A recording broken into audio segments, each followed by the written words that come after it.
Good evening twelfth class students.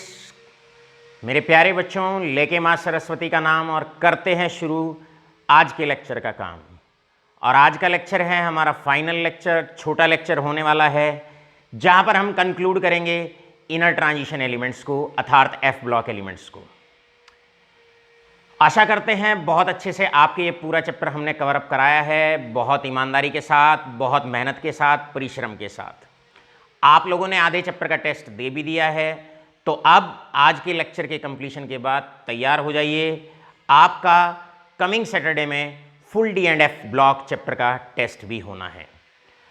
मेरे प्यारे बच्चों, प्रीवियस लेक्चर में हम आपको बता चुके थे एफ ब्लॉक एलिमेंट्स अर्थात वो एलिमेंट्स जिनमें लास्ट इलेक्ट्रॉन फॉल करता है, लास्ट में नहीं, सेकेंड लास्ट में नहीं, third last F subshell में अर्थात antepenultimate F subshell के अंदर फॉल करता है। हम आपको प्रीवियस लेक्चर में किस तरीके से जनरल इलेक्ट्रॉनिक कॉन्फ़िगरेशन लिखते हैं ये भी बता चुके थे, जहां पर हमने कुछ जगह आपको ये भी बताया कि कई जगह एक्सेप्शन देखने को मिलती है। एक्सेप्शन देखने को मिलती है जैसे कि यूरोपियम में, यूरोपियम का नंबर 63 होता है और हमने बताया 54 के बाद अगर इलेक्ट्रॉनिक कॉन्फ़िगरेशन लिखनी हो तो आपने लिखना है xenon 4f5d6s। All right all of you, ये 54, 56, 57 बचे 6 आने थे 4f7 में, लेकिन एक इलेक्ट्रॉन डी से एफ के अंदर चला जाता है। वास्तविकता में तो ये इलेक्ट्रॉनिक कॉन्फ़िगरेशन ऐसे होनी चाहिए थी, लेकिन एक इलेक्ट्रॉन क्योंकि एफ स्टेबल हो जाता है अगर एक इलेक्ट्रॉन 5d से 4f में चला जाए, जिसकी वजह से यहाँ से f की स्टेबिलिटी को मेंटेन करने के लिए एक इलेक्ट्रॉन 5d से 4f में चला जाता है और हम यूरोपियम की इलेक्ट्रॉनिक कॉन्फ़िगरेशन को 4f7, 5d0, 6s की फॉर्म में भी दिखा सकते हैं। यही कार्य यटर्बियम के अंदर भी होता है। यटर्बियम जनरली होना था 4f13, इस प्रकार ये होना था। अगर 70 इलेक्ट्रॉन को फिलअप करते हैं 54, 56, यहाँ पर आएगा 57, बचे 13 आने चाहिए थे यहाँ, लेकिन ये वाला एक इलेक्ट्रॉन अंदर आ जाता है। एक इलेक्ट्रॉन अंदर कब आता है? जब या तो F हाफ फिल्ड होता हो या फुल्ली फिल्ड होता हो।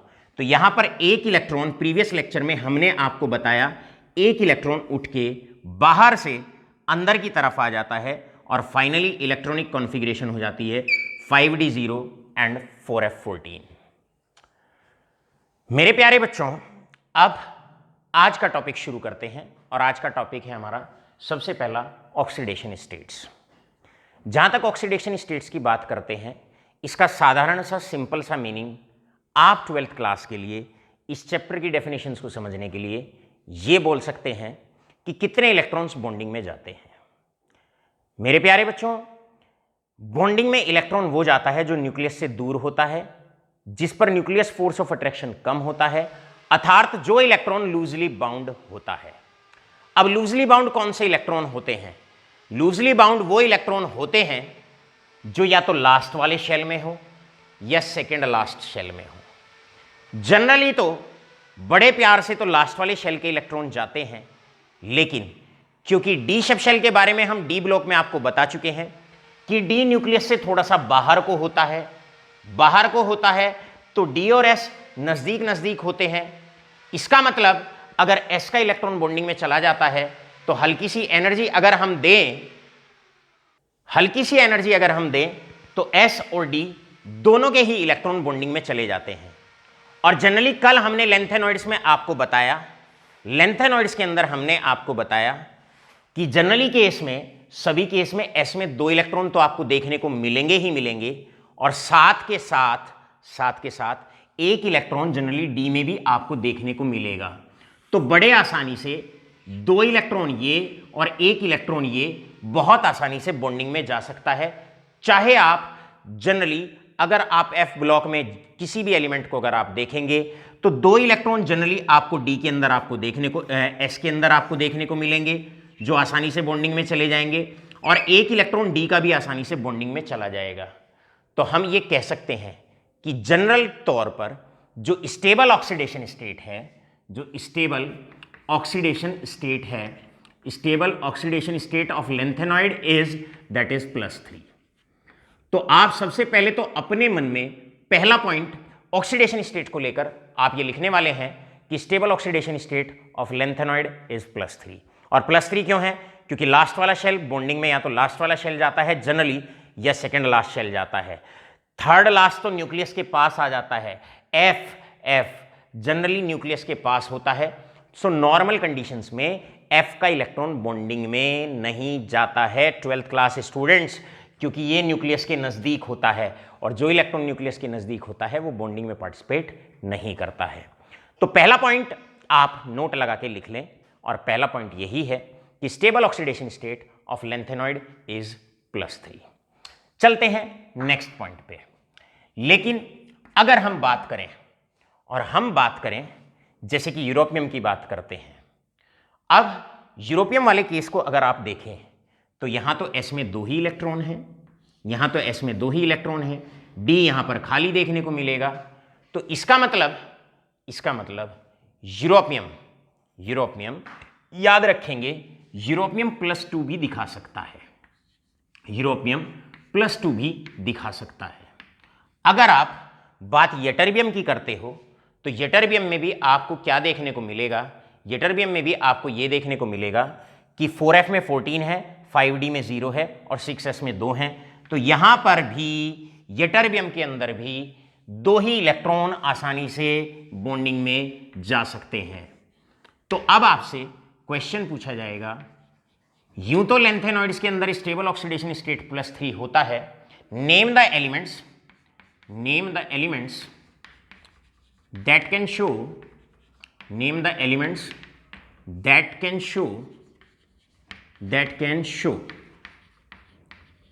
+2 oxidation state amongst the lanthanolids।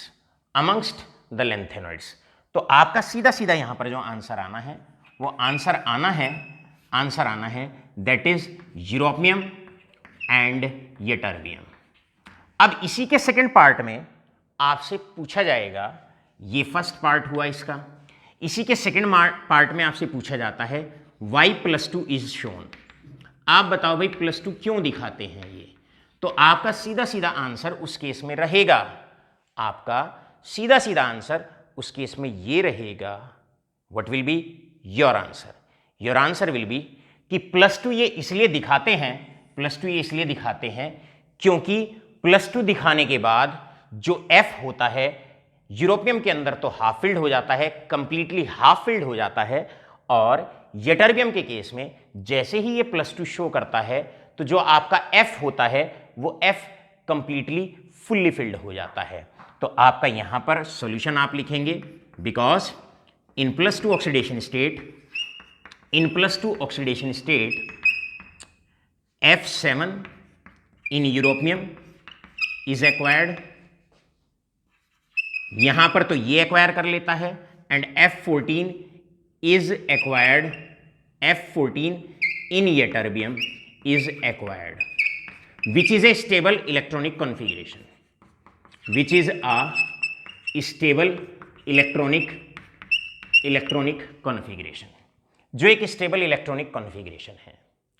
साथ के साथ ऐसे भी कुछ एलिमेंट्स होते हैं जो आपके +4 ऑक्सीडेशन स्टेट भी दिखा सकते हैं। एग्जाम्पल लेते हैं, सेकेंड पॉइंट, अगर हम सीरियम की बात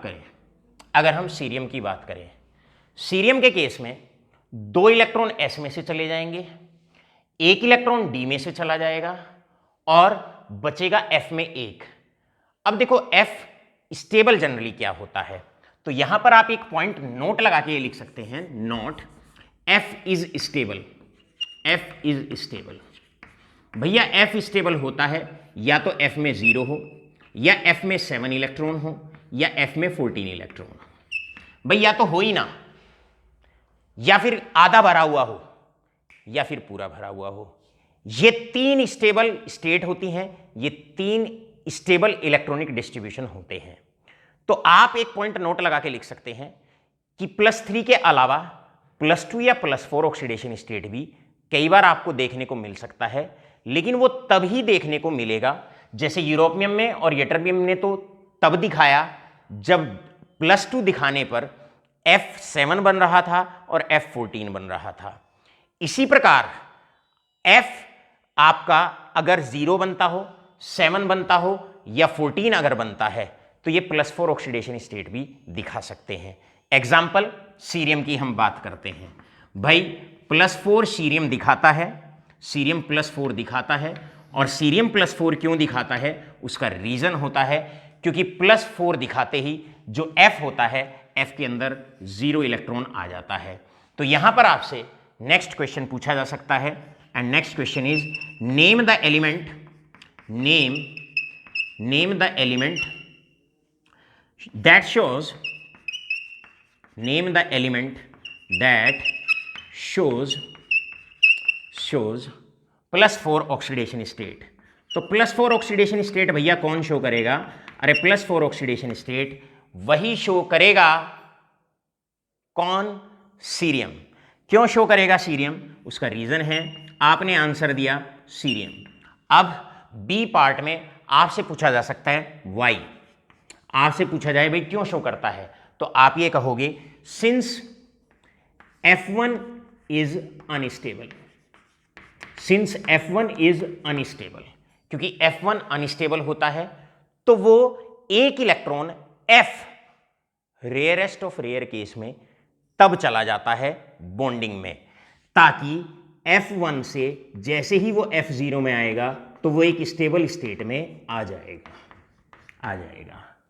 मतलब अभी तक के लेक्चर का कंक्लूजन आगे बढ़ने से पहले, और कंक्लूजन क्या है? बड़ा सिंपल सा कंक्लूजन है। कंक्लूजन मात्र इतना सा है, लेंथेनॉइड्स में क्योंकि D में एक इलेक्ट्रॉन होता है, S में 2 इलेक्ट्रॉन होते हैं और बाकी सारे F में होते हैं, तो आप ये कहेंगे कि स्टेबल ऑक्सीडेशन स्टेट +3, लेकिन कुछ एलिमेंट्स +2 और +4 भी दिखा लेते हैं। +2 और +4 तभी दिखाया जाता है जब या तो F0 बनता हो या F7 बनता हो या F14 बनता हो। ऑलराइट, फटाफट आप इसको कॉपी डाउन करें, और इसके बाद फिर हम क्या करते हैं, इसको टैग से इस वाले पोर्शन को मैं रब करता हूं, तो आप फटाफट से स्क्रीनशॉट लीजिए। इसी प्रकार यहां पर अगर मैं टर्बियम का एग्जांपल लूं, एटॉमिक नंबर होता है 65, और यहां पर ये हो जाएगा जीनोन 4f 5d और 6s, यहां पर 2, यहां पर 1, 54 56 57, और अब बचते हैं 8, तो 8 इलेक्ट्रॉन्स आपके आ जाएंगे, 8 इलेक्ट्रॉन्स आपके आ जाएंगे 4f में। इस केस में अगर टर्बियम +3 की हम बात करते हैं तो 2 इलेक्ट्रॉन यहां से चले गए, 1 इलेक्ट्रॉन यहां से चला गया, ये इलेक्ट्रॉनिक कॉन्फ़िगरेशन होगी टर्बियम +3। लेकिन टर्बियम +3 भी क्या होगा, क्योंकि यहां पर 4f8 बनता है, क्लियर है, तो ये अनस्टेबल है। तो ये क्या करता है, टर्बियम 1 इलेक्ट्रॉन अभी और छोड़ सकता है, ताकि अगर 1 इलेक्ट्रॉन और यहां से निकल जाए, 1 इलेक्ट्रॉन और अगर यहां से निकल जाए तो टर्बियम की इलेक्ट्रॉनिक कॉन्फ़िगरेशन हो जाएगी 4f7, और ये एक स्टेबल इलेक्ट्रॉनिक कॉन्फ़िगरेशन है। तो टर्बियम भी क्या कर सकता है, टर्बियम भी +4 ऑक्सीडेशन स्टेट शो कर सकता है। So terbium can show an oxidation state of +4 as well. तो हमारे पास +4 ऑक्सीडेशन स्टेट दिखाने वालों में एक और नाम आ जाता है जिसे टर्बियम के नाम से पहचाना जाता है। तो हमारे कुछ एलिमेंट्स हैं, जनरल नॉलेज के तौर पर आपको लर्न रहने चाहिए, आपको याद रहने चाहिए ठीक से, जैसे +2 शो किया यूरोपियम ने और ये टर्बियम ने, और इसके बाद +4 शो करते हैं सीरियम और टर्बियम। सीरियम इसलिए शो करता है ताकि F0 में आ जाए, और टर्बियम +4 शो करता है ताकि 4f8 से उसकी इलेक्ट्रॉनिक कॉन्फ़िगरेशन 4f7 में तब्दील हो जाए। ऑलराइट, अब यहां पर ऑक्सीडेशन स्टेट को लेकर कुछ और क्वेश्चंस आपके इनबिल्ट होते हैं, आपसे पूछे जा सकते हैं, जैसे कि important questions are as follows. Question number 1, explain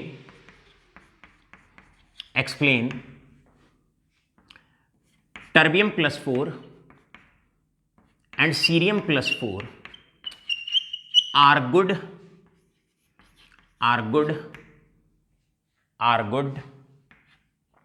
oxidants, they are good oxidants अर्थात ऑक्सीडाइजिंग एजेंट्स, राइट। तो यहां पर आप इस केस में बड़ा जनरल सा आंसर आप देने वाले हैं कि भाई सॉल्यूशंस के अंदर टर्बियम +4 और सीरियम +4 एक बहुत अच्छे ऑक्सीडेंट्स हैं अर्थात ऑक्सीडाइजिंग एजेंट्स हैं। तो यहां पर आप आंसर देने वाले हैं, आंसर क्या देने वाले हैं भाई, चाहे टर्बियम है चाहे सीरियम है, ये लेंथेनॉइड्स हैं। और आप जानते हैं लेंथेनॉइड्स के लिए जो स्टेबल ऑक्सीडेशन स्टेट होता है वो +3 होता है। तो ये क्या करने वाले हैं, जैसे ही इन्हें पानी के अंदर डालोगे, जो इलेक्ट्रॉन डी से एफ में चला गया था वापस से एफ में डी में जाएगा, या इस चीज के झंझट में ना पड़ के आप सीधा आंसर, एक जनरल आंसर, बिना अपने आप को कंफ्यूज करे जनरल सा आंसर देंगे। और क्या देंगे कि टर्बियम है और सीरियम है, ये दोनों +4 ऑक्सीडेशन स्टेट में हैं।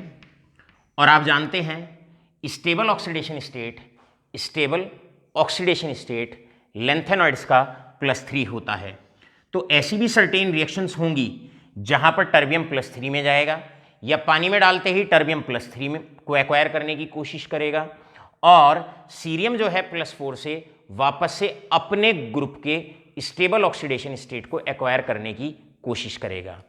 अब आप जानते हो ऐसी रिएक्शन जिनमें ऑक्सीडेशन स्टेट या ऑक्सीडेशन नंबर डिक्रीज होता है, या ऐसे सब्सटेंसेस जिनका ऑक्सीडेशन नंबर डिक्रीज होता है, इनको कहा जाता है ऑक्सीडाइजिंग एजेंट्स।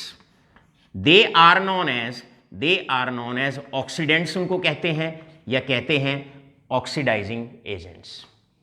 साथ के साथ यहां पर दूसरा क्वेश्चन आपसे पूछा जा सकता है, ये ए पार्ट है, बी पार्ट में आपसे पूछा जा सकता है इन द बी पार्ट, और बी पार्ट में पूछा जा सकता है europium +2 and ytterbium +2 they are good reductant in aqueous solutions. ये गुड रिडक्टेंट्स हैं, they are good reductants in aqueous solutions. तो भाई आंसर सीधा सीधा रहेगा, लेंथेनॉइड का कोई भी क्वेश्चन आए आप जनरल स्टेट को लेकर देंगे, राइट। और स्टेट क्या है, आप आंसर कैसे देंगे भाई, यूरोपियम +2 है तो अपने ग्रुप के स्टेबल ऑक्सीडेशन स्टेट को भी दिखा सकता है, तो वो +3 में जाएगा। इसी प्रकार आपका यटर्बियम है, यटर्बियम भी +2 में है, तो वो अपने ग्रुप के स्टेबल ऑक्सीडेशन स्टेट को एक्वायर करने की कोशिश करेगा। इस दौरान जब वो अपने ग्रुप के स्टेबल ऑक्सीडेशन स्टेट को एक्वायर करने की कोशिश करेंगे, तो इनका जो ऑक्सीडेशन नंबर होगा वो इंक्रीज होगा। और आप याद रखिए ऐसे सब्सटेंसेस जिनका ऑक्सीडेशन नंबर घटता है उन्हें ऑक्सीडेंट्स कहा जाता है।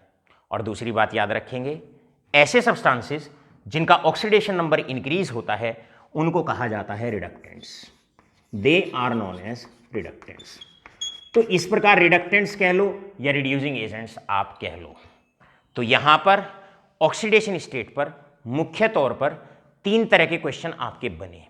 पहला, स्टेबल ऑक्सीडेशन स्टेट +3 क्यों है। दूसरा आपका बना +2 कौन कौन दिखाएगा। तीसरा +4 कौन कौन से एलिमेंट दिखाएंगे। और लास्ट में आपका जो बना वो ये बना, अगर +4 वालों का एग्जाम्पल आ जाए तो +4 वाले गुड ऑक्सीडेंट्स क्यों हैं। और लास्ट कैटेगरी बनी जो जो +2 दिखाता है वो पानी में जाके रिडक्टेंट की तरह एक्ट क्यों करता है। मेरे प्यारे बच्चों, फटाफट से इस प्रॉपर्टी को आप करें नोट, ले इसका स्क्रीनशॉट, क्योंकि हम अब इसको कर रहे हैं रब। चलते हैं नेक्स्ट प्रॉपर्टी की तरफ। और नेक्स्ट प्रॉपर्टी होती है एफ ब्लॉक एलिमेंट्स जो होते हैं generally they are paramagnetic. Answer बिल्कुल उसी तरीके से देना है जैसे डी ब्लॉक एलिमेंट्स का आपने दिया था। किसी सब्सटेंस के अंदर पैरामैग्नेटिज्म जो होता है वो नंबर ऑफ अनपेयर्ड इलेक्ट्रॉन्स की वजह से होता है। So they are paramagnetic in nature because they have unpaired electrons, क्योंकि इनके पास अनपेयर्ड इलेक्ट्रॉन्स होते हैं, जिसकी वजह से एफ ब्लॉक एलिमेंट्स लेंथेनॉइड्स आपके पैरामैग्नेटिक होते हैं। और आप जानते हैं number of unpaired electrons is directly proportional to paramagnetism. जैसे जैसे नंबर ऑफ अनपेयर्ड इलेक्ट्रॉन्स बढ़ते जाते हैं वैसे वैसे पैरामैग्नेटिज्म बढ़ता जाता है। एग्जाम्पल ले लेते हैं, कंपेयर करते हैं। देखिए, आपसे आता है कि भाई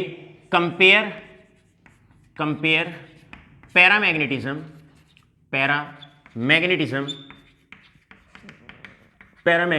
इन नंबर 1 सीरियम +3 और नंबर 2 आपसे पूछा जा सकता है दैट इज यूरोपियम या प्रोमीथियम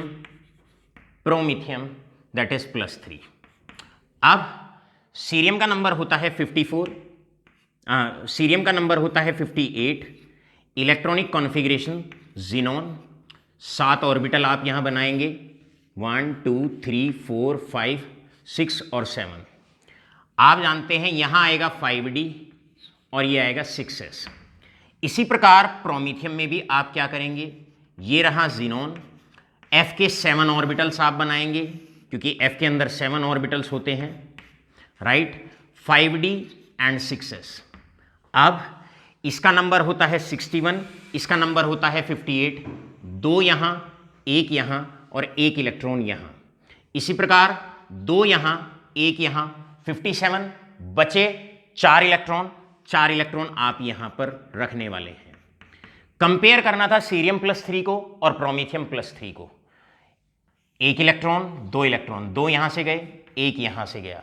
इसका मतलब यहां पर इलेक्ट्रॉनिक कॉन्फ़िगरेशन 5d0 6s0 ये रही, यहां पर 5d0 6s0। अब यहां 1 अनपेयर्ड इलेक्ट्रॉन, यहां 4 अनपेयर्ड इलेक्ट्रॉन। हमने कहा number of unpaired electron is directly proportional to paramagnetism, तो आप सीधा आंसर यहां पर देंगे कि भाई promethium is more paramagnetic as comparison to that is cerium +3 ion. अब आप जानते हैं पैरामैग्नेटिज्म अगर कैलकुलेट करना हो, किसी सब्सटेंस के अंदर कितना पैरामैग्नेटिज्म स्टोर्ड है, अगर कभी भी ये आपको कैलकुलेट करना हो तो इसके लिए आपको हम पहले ही एक फॉर्मूला बता चुके हैं। और फॉर्मूला पैरामैग्नेटिज्म किसी भी सब्सटेंस के अंदर जो स्टोर्ड होता है उसे कैलकुलेट करने का फॉर्मूला हमारे पास होता है that is mu spin is equal to √of n × n+2 Bohr magneton. जहां पर आप जानते हैं n का मतलब होता है नंबर ऑफ अनपेयर्ड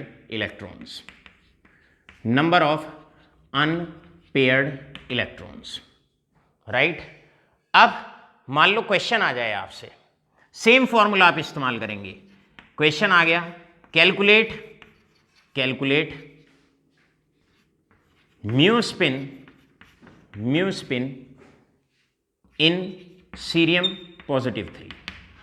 क्लियर है भाई, आपसे आता है म्यू स्पिन कैलकुलेट करिए सीरियम +3 आयन में। तो सबसे पहले आप सीरियम की इलेक्ट्रॉनिक कॉन्फ़िगरेशन लिखेंगे, ये सीरियम की इलेक्ट्रॉनिक कॉन्फ़िगरेशन हो जाएगी 2 और 1। फिर आप 3 इलेक्ट्रॉन उसमें से निकालेंगे, हमेशा पहले एटम उसके बाद आयन। अब आपने 3 इलेक्ट्रॉन यहां से निकाल दिए, 2 यहां से, 1 यहां से। अब आपके पास अनपेयर्ड इलेक्ट्रॉन बचा 1, यानी कि n = 1। अब आप निकालेंगे म्यू स्पिन, और म्यू स्पिन का फॉर्मूला हो जाएगा √of 1 × 1+2, क्योंकि आप जानते हैं n number of unpaired electron यहां 1 हो जाएगा। इतने Bm का मतलब बोहर मैग्नेटॉन यूनिट होती है, और आंसर आ जाएगा 1.73 बोहर मैग्नेटॉन, राइट। इसी प्रकार आज आपको दूसरी प्रॉपर्टी जिसे पैरामैग्नेटिज्म के नाम से पहचाना जाता है, ये दूसरी प्रॉपर्टी हमने आपको अभी तक बताई है। ऑल राइट, करेंगे फटाफट नोट, लेंगे स्क्रीनशॉट, क्योंकि खटैक से करने वाले हैं हम इसको रब। लाडलो, अब चलते हैं हम नेक्स्ट प्रॉपर्टी की तरफ, और नेक्स्ट प्रॉपर्टी है हमारी कॉम्प्लेक्सेस। कॉम्प्लेक्स बनाने के लिए डी ब्लॉक एलिमेंट्स में हमने आपको बताया था कि 4 कंडीशन होती हैं। पहली कंडीशन स्मॉल साइज, कि आपका स्मॉल साइज होना चाहिए कैटायन का। दूसरा हाई चार्ज होना चाहिए, और इन दोनों को अगर मिला दें तो हम ये कह सकते हैं, अगर स्मॉल एटम पे चार्ज ज़्यादा होता है तो कहते हैं हाई पोलराइजिंग पावर, मतलब इलेक्ट्रॉन को अपनी तरफ अट्रैक्ट करने की टेंडेंसी ज़्यादा होनी चाहिए। या तो ये दोनों कंडीशन बोल दो, या आप ये कहो अगर किसी भी कैटायन को कॉम्प्लेक्स बनाने हैं तो उसकी पोलराइजिंग पावर ज़्यादा होनी चाहिए, राइट। जहां तक हम लेंथेनॉइड्स एंड एक्टेनॉइड्स की बात करते हैं, यहां पर पहला पॉइंट लगा के लिखते हैं, they have less tendency to form complexes, less tendency to form complexes, इतनी ज़्यादा टेंडेंसी इनकी होती नहीं है। और उसका सीधा आंसर होता है लेंथेनॉइड्स और स्पेशली एक्टेनॉइड्स का साइज बड़ा होता है। सबसे पहली बात तो साइज बड़ा होता है, और चार्ज भी अगर आप देखते हैं तो स्टेबल ऑक्सीडेशन स्टेट +3 है। कुछ एलिमेंट्स तो ऐसे हैं जो +2 दिखाते हैं। इसका मतलब अगर साइज बढ़ जाएगा और चार्ज कम हो जाएगा तो इलेक्ट्रॉन्स को अपने प्रति खींचने की टेंडेंसी कम हो जाएगी, मतलब पोलराइजिंग पावर कम हो जाएगी। और अगर पोलराइजिंग पावर कम हो जाएगी तो टेंडेंसी टू फॉर्म कॉम्प्लेक्सेस कम हो जाएगी। तो आप यहां पर लिख सकते हैं because they have less polarising power, they have less polarising power. तो पोलराइजिंग जो पावर है इनकी कम होती है, पोलराइजिंग पावर कम होती है, इसी के कारण their tendency to form the complexes भी इनकी कम होती है। चलते हैं next, last property, last heading of the chapter, और लास्ट हेडिंग है that is coloured complexes.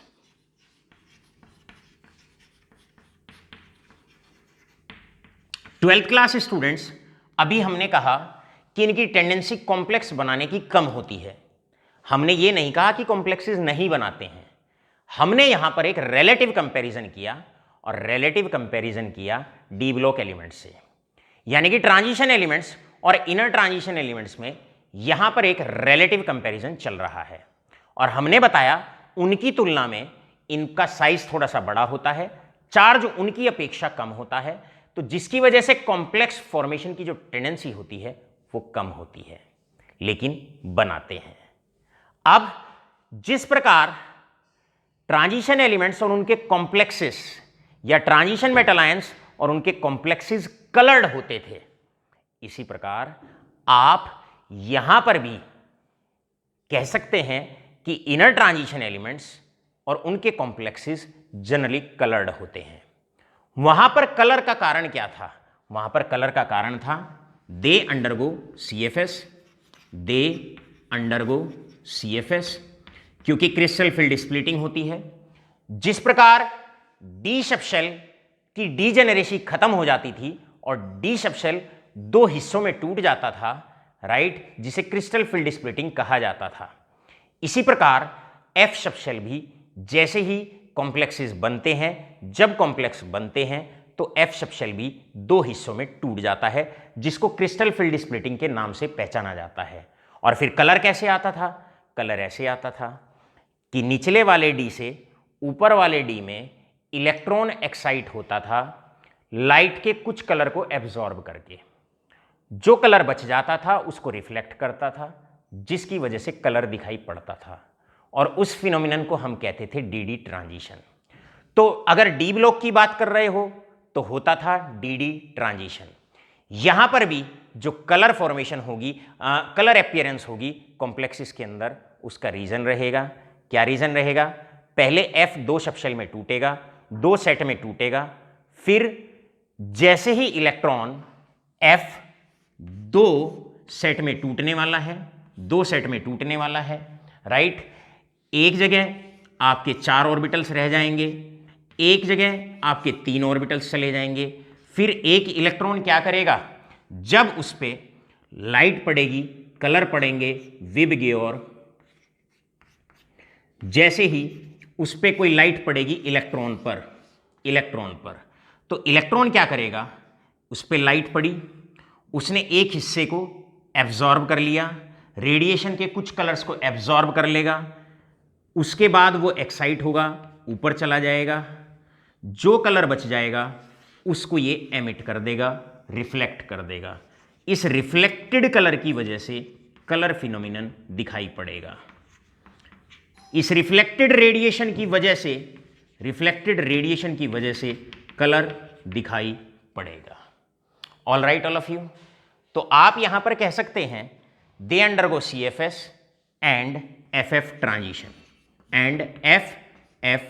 Transition, मतलब F से F में इलेक्ट्रॉन ट्रांसफर हो जाता है। हमने कहा F से F में इलेक्ट्रॉन ट्रांजिशन होती है जिसकी वजह से कलर फिनोमिनन दिखाई पड़ता है। तो ये डायग्राम दिखा के आप, डायग्राम शो करके तो आप बताने का प्रयास ना करें।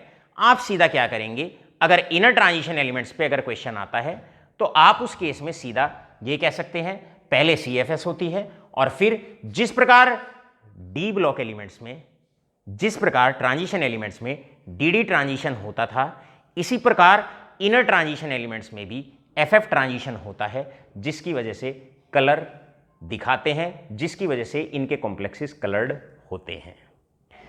मेरे प्यारे बच्चों, 12th क्लास स्टूडेंट्स, अब यहां पर आकर इसी पॉइंट पे आपका जो चैप्टर होता है ये समाप्त होता है। लेकिन एक इंपॉर्टेंट इंस्ट्रक्शन, नोट्स में D and F block elements के अंदर, यश जरा पैकेज लाइए, नोट्स में D and F block elements के अंदर हमने एक्टेनॉइड्स की प्रॉपर्टीज भी आपको समझाई हुई हैं। उन्हें सिर्फ आप रीड करेंगे फ्रॉम द नोट्स।